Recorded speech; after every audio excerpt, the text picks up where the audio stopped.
Assalamualaikum pengakan, salam sejahtera semua sahabat. Hari ni saya dapat berita gembira. Ahmoy telah mendapat baby baru. Baru dilahirkan pada 7 bulan 7 2026. Baby dia cute sangat. Badan gemuk, pipi merah. Jom kita pergi tengok.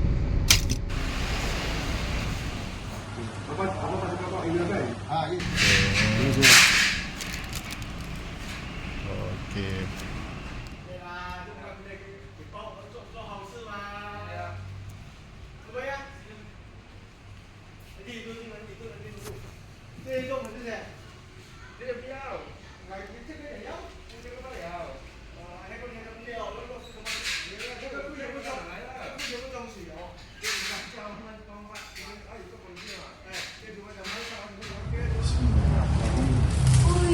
Unboxing.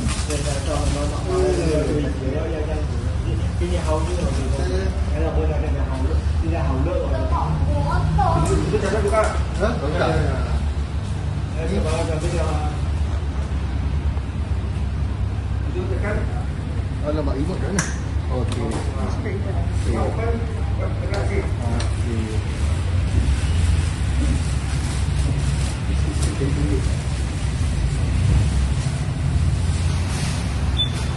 Apa bunyi?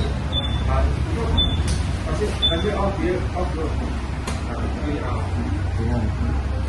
Ini yang kau pegang.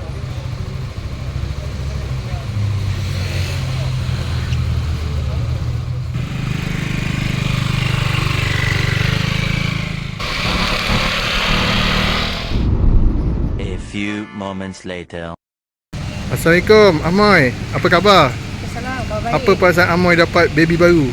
Alhamdulillah syukur. Saya nak ucapkan terima kasih pada Syed Punya Lokong sebab hanya akan saya boleh